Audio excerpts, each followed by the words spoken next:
Bonjour à toutes et à tous, bienvenue sur Labopol. Ça fait un petit moment qu'on ne s'est pas vu et je voudrais un peu faire une vidéo en quelque sorte improvisée. Je vais prendre prétexte de la chute du gouvernement de François Bayrou, aujourd'hui même, pour vous parler un peu de crise de la représentation, de la démocratie en général et en particulier de la démocratie française. Il n'y a pas que des Français qui m'écoutent bien sûr, mais c'est toujours un cas d'étude intéressant. Alors, je voudrais me fonder ici... je voudrais tourner autour en fait certaines réflexions qui avaient déjà été faites par un chercheur qui s'appelle François Mickey-Marty en 2006 dans un article que j'aime toujours aujourd'hui citer qui s'appelle Les 4 crises de la représentation démocratique en France et qui s'inscrit dans un contexte qui est quand même celui du lendemain du référendum de 2005 sur la Constitution pour l'Europe qui a eu pour conclusion le vote non des Français. Et François Mickey-Marty va dresser une analyse de ce scrutin, des raisons pour lesquelles l'opinion n'a pas suivi ce qui semblait être un coup finalement gagné d'avance. Et vous allez voir que les 4 crises qu'il identifie se retrouvent à peu près intégralement dans le gouvernement et la personnalité même de François Bayrou. Alors la première crise, c'est sans doute la plus évidente, c'est celle du fossé qui existe entre la volonté des représentants et la volonté des représentés.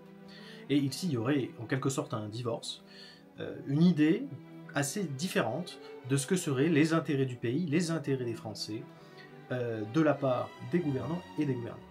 Et François Bayrou l'incarne pleinement, puisqu'il est vrai, la plupart des économies qu'il souhaitait faire ne semblent pas rencontrer un franc succès, c'est le moins qu'on puisse dire dans l'opinion.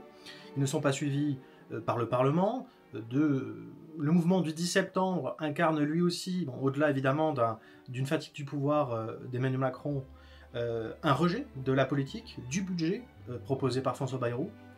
Et ce fossé, évidemment, il est illustré par le fait également que François Bayrou incarne une politique qui semble avoir été menée depuis plusieurs décennies. En tout cas, c'est un discours qu'on trouve chez beaucoup d'électeurs.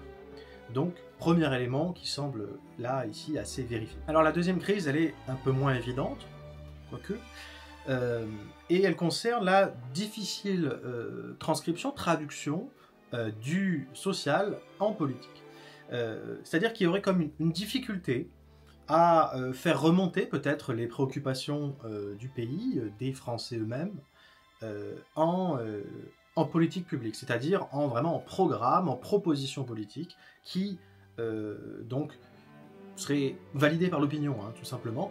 Donc ici, on est plutôt en phase du contraire, c'est-à-dire que les politiques qui sont mises en place par le gouvernement sont précisément celles qui n'ont pas l'appui de l'opinion, et visiblement pas, on le voit aujourd'hui, du Parlement. Le social, les problèmes sociaux que rencontrent les Français ne sont pas traduits effectivement en politique. Et François Bayrou l'incarne là aussi pleinement, puisque sur l'essentiel des préoccupations principales des Français, et si on se réfère là aussi au sondage d'opinion, il y a des choses qui nous remontent assez simplement, la santé, qui arrive souvent en premier, suivi ou dépassé parfois par le pouvoir d'achat, qu'on pourrait appeler tout simplement le niveau de vie, les salaires, etc. Et puis le troisième élément qui varie là aussi, on pourrait parler de la sécurité, on pourrait parler de l'environnement, l'immigration également, et souvent parmi les 5 premiers. Donc voilà, toutes ces thématiques sont en quelque sorte effleurées verbalement par le Premier ministre, ont été effleurées, mais ne se sont pas traduites en politique qui soit de nature à recueillir un soutien suffisant. Donc la deuxième crise de la représentation démocratique, elle aussi, trouve une illustration dans le gouvernement de François Bayrou. La troisième catégorie de crise que propose François Mickey-Marty, c'est celle de la dépossession démocratique, ou du moins d'un sentiment de dépossession démocratique. Et lorsque François Mickey-Marty écrit, c'est-à-dire en 2006, le revirement, le virage de la signature du traité de Lisbonne en 2007-2008 n'a pas encore eu lieu. Finalement, la trahison du référendum de 2005 n'a pas encore eu lieu. La succession des 49.3 n'a pas encore eu lieu. Et on va dire les problèmes qui sont issus de la dissolution du président Macron ne sont pas encore advenus. Donc là, évidemment, le sentiment de dépossession démocratique n'a pu que s'accroître par la suite, et François Bayrou, là aussi, l'éclaire parfaitement. Alors je vais donner quelques exemples. Le premier, François Bayrou, comme d'autres avant lui, il est vrai, n'a pas souhaité faire, on va dire, rechercher du moins le soutien de l'Assemblée nationale au début de son mandat, en lui demandant tout simplement la confiance. Donc il a décidé de le faire à la fin. Peut-être se savait-il incapable au début, à son arrivée, de recueillir les soutiens qu'il lui fallait, peut-être. Il n'empêche, ce soutien aurait signifié peut-être un surcroît de légitimité qui lui aurait permis de gouverner comme il l'entendait. Le fait est que cette demande, ce vote de confiance n'a jamais eu lieu, et que ce sentiment de dépossession démocratique, par conséquent, n'a plus que s'accentuer. Alors on n'oublie pas également que François Bayrou, comme son prédécesseur d'ailleurs, a été choisi à la suite une forme de mépris à l'égard de la formation politique arrivée en tête des élections, le Nouveau Front Populaire. Il est plutôt d'usage, dans les pays à tradition parlementaire, de donner sa chance à la formation politique parvenue en tête des élections, ce qui n'a pas été le cas ici. On mesure ici le sentiment de dépossession démocratique. Les Français n'ont-ils pas voté pour rien? C'est un peu la question qu'on voit apparaître dans certains esprits. Et c'est la traduction donc de ce sentiment de dépossession démocratique. À quoi bon voter? À quoi bon voter pour des élus? À quoi bon voter pour l'occasion d'élections référendaires, même si évidemment cela commence à dater? François Bayrou, là aussi, l'illustre pleinement. Quatrième et dernière crise, le discrédit des leaders politiques. Et là, François Bayrou est un exemple, malheureusement pour lui, assez probant. D'abord, il y a un discrédit sur sa personne. Et là, je pense, bien sûr, à l'affaire Bétharame.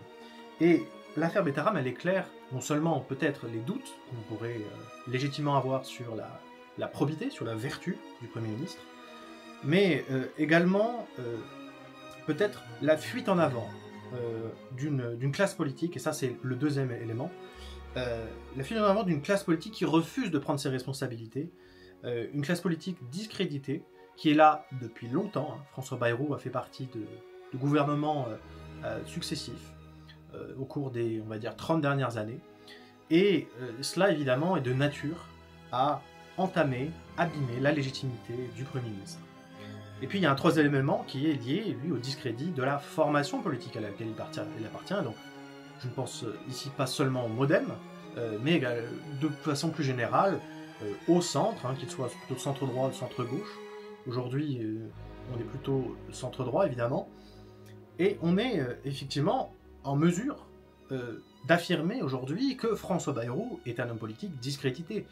On le voit dans l'opinion publique, puisqu'il s'agit apparemment du Premier ministre qui recueille le moins d'opinions favorables de toute l'histoire de la Ve République. Mais c'est également un Premier ministre qui ressort abîmé d'un exercice qu'il n'a visiblement pas pu maîtriser jusqu'à la fin. Son pari n'a tout simplement pas fonctionné.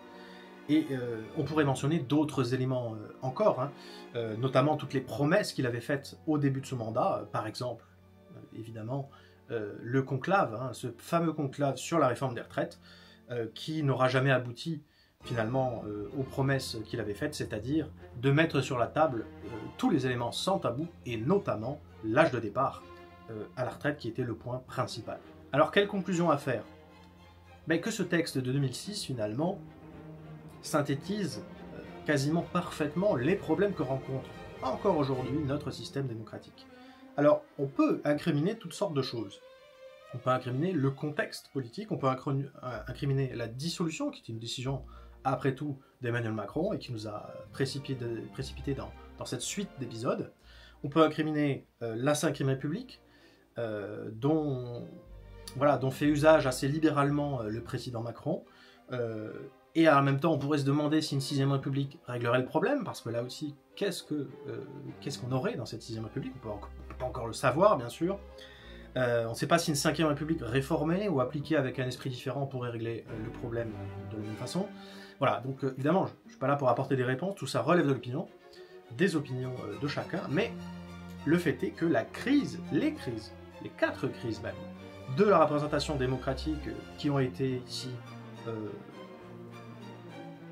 mises en avant, qui ont été identifiées par François Mickey Marty, sont encore pertinentes, et je dirais même elles sont encore plus pertinentes aujourd'hui, ce qui appelle évidemment à, de la part de la recherche en sciences politiques comme des acteurs politiques eux-mêmes, une forme de réveil, bien sûr certains l'ont fait, hein, mais il s'agirait effectivement de réfléchir aux causes profondes et peut-être à un renouvellement de la pensée politique sur ce sujet. Merci de m'avoir écouté. Je m'excuse pour les éventuels balbutiements et les imprécisions que j'ai dû faire. C'était une vidéo, comme je l'ai dit, intégralement improvisée. Je vous encourage à lire l'article, il sera en description. Je vous encourage aussi à vous renseigner, bien sûr, sur les évolutions que rencontre notre système démocratique, notre République. Si vous n'êtes pas français, je vous conseille quand même de vous tenir au courant de ce qui se passe ici, parce que ça peut avoir des incidences sur beaucoup d'autres endroits dans le monde.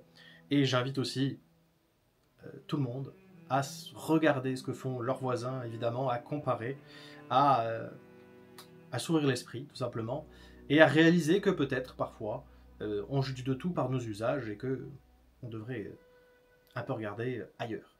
Voilà, donc je vous dis à la prochaine. Je ne sais pas quand il y aura d'autres vidéos. Peut-être que ce seront des vidéos improvisées, peut-être que ce ne sera pas le cas. Mais voilà, n'hésitez pas à poser vos questions éventuellement en commentaire, j'essaierai d'y répondre, ou alors même à me proposer des idées, si vous voulez que je détaille un peu un thème ou un autre de la science politique. Salut!